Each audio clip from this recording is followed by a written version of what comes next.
দেশের জন্য কিছু বলতে চান? এই দেশে যে এখন বর্তমান যুদ্ধ বা জল কামান দিয়ে পুরো ভাসিয়ে দেওয়া হলো পাকিস্তান। দেখো তো, পাকিস্তানকে তো জল তো এক ফোঁটাও দেবো না আমরা। কেন? ওকে মারবো জল দিয়েই। বাংলাদেশকে জল দিয়ে শেষ করে ফেলছি, পাকিস্তানকে জল দেবো না এক ফোঁটা। আর ও দেশে আমরা কিচ্ছু দেবো না।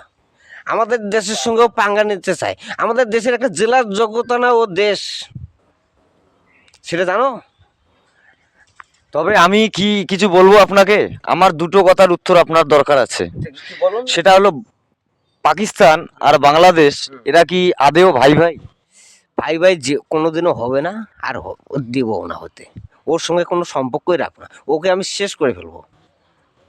তুমি জানো আমার একটা পরমাণু বম ফেললে ওর দেশে কতটুকু ইয়ে হবে? আমি ফেলতেছি না, কিছুর জন্য পাকিস্তানের লোক মারা যাবে। ওরা গরিব লোক, অসহায় লোক। কিছুদিন আগে আমার কাছে 2 কোটি টাকা নিল, 200 কোটি টাকা নিল কিছুর জন্যে। ও খাওয়ার নাই, এটা নাই, চাউল নাই, আটা নাই, দিলাম খা তোরা বাস। তবু এখন এমন চেষ্টা করছে, ও বেছে বেছে আমাদের হিন্দু লোককে মারছে। তবে শোনেন, আমি যেটা বলতেছি, মানে এই যে কাশ্মীরে যে রক্তাক্ত অবস্থাটা যে তৈরি হলো, তাতে আমাদের হিন্দু ভাইয়ের কতটা প্রাণ যেতে পারে? আমাদের দেশের একটা লোকেরও কোনো ক্ষতি হবে না, হতেও দেবো না। হ্যাঁ, ওর দেশ আমি শেষ করে দেবো।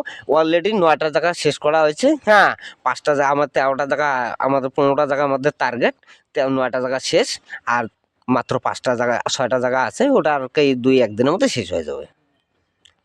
আচ্ছা স্যার, আপনার সঙ্গে কি বাংলাদেশের ইউনূস সরকারের হাত কোনো আছে? আপনার ইউনিশ সরকার আমার এখন পা ধরছে, বলতেছে মোদিজি এখন বাঁচাও আমাকে, এখন আমি হিন্দু বিরোধী করব না, হিন্দুদেরকে আমি সুরক্ষাভাবে রাখবো। আমি বললাম ঠিক আছে, তুমি যদি তোমার দেশ যদি তুমি সুরক্ষাভাবে রাখতে চাও তাহলে রাখো, নাহলে কিন্তু কিছু যদি 19-20 শুনি তাহলে জানোই একটা পারমাণবিক বম ফেলে দেবো, তোমার দেশ একবারে শেষ। 7টা বম আছে 7টা দেশের জন্য।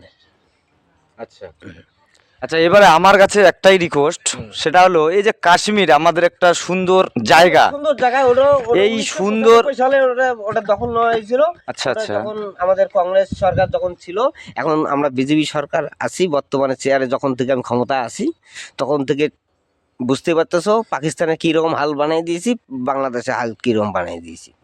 আচ্ছা এবারে আমার কাছে রাজনীতি নিয়ে কথা নয়, আমার কাছে কথা হলো এই যে কাশ্মীরটা একটা একটা ভালো জায়গা, মানুষ ঘুরতে যায়, এত সুন্দর ইম্পর্টেন্ট জায়গা, গরমের দিনে ঠান্ডা লাগে ওই জায়গাটায়, ঠিক আছে?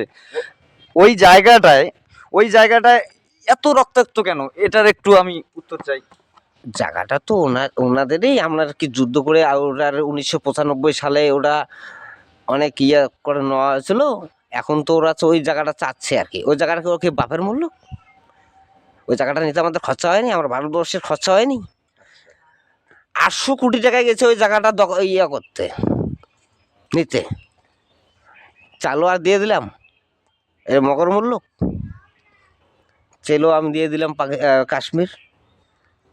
না, কাশ্মীর তো কোনোদিনও আমাদের হাত থেকে দেবও না এবং নেবও না। অলরেডি 100 কিলোমিটার জায়গা দখল নেওয়া হয়ে গেছে। এই যে আগামী শুক্রবার, মঙ্গলবারে 100 কিলোমিটার কাশ্মীর থেকে 100 কিলোমিটার অবধি। বেলগামে যেটা হামলা হয়েছিল সেটা তো বুঝতেই পারতেছো, এখন হবে, আরও হবে, তুমি বুঝতে পারবা 2-1-এর মধ্যে, তুমি সব কিছু জানতে পারবা।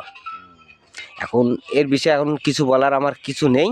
হ্যাঁ, যা বলবো পরে দেখা হবে। এখন এবারে আমার কাছে একটাই কথা, সেটা হলো কাশ্মীর এতবার আমাদের হিন্দু ভাইদেরকে টার্গেট করা হচ্ছে, হিন্দু ভাইদেরকে মারা হচ্ছে, ওরা এখনো বুঝতে পারেনি। হ্যাঁ, আমরা যে কি ভুলটা করে ফেলছি। ওদের একটা বম, আমাদের দেশে একটা বমও এখনো ফেলতে পারেনি, পারছে? আপনারা তো সাংবাদিক, আপনারা তো দেখতেছেন সব সময়, একটা বম ফেলতে পারছে? সব আমি মিছিলাম, সব। তবে কি দেশের নিরাপত্তার কি হাল আগের থেকে অনেক?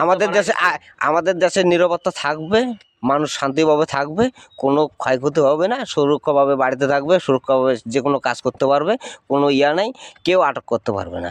যে আটক করতে হবে আমাদের মিসাইল, আমাদের কমান্ডো, ফৌজি, বিএসএফ সব কিছু সবসময় জন্য রেডি। তুমি বাচ্চা যদি কোনো জায়গায় যদি হাঙ্গামা হতে চায় ডাইরেক্ট আমাদের নাম্বারে কল করবেন, ডাইরেক্ট আমরা ব্যবস্থা নিতে পারবো সঙ্গে সঙ্গে। ঠিক আছে, আজকের মুহূর্ত তাহলে এখানেই আমরা রাখছি। এবার লাস্ট কথা আপনার দু একটা শুনে আমাদের বক্তব্য আজকের মতোই, আমাদের চ্যানেল এইটুকুই থাকবে। Net channel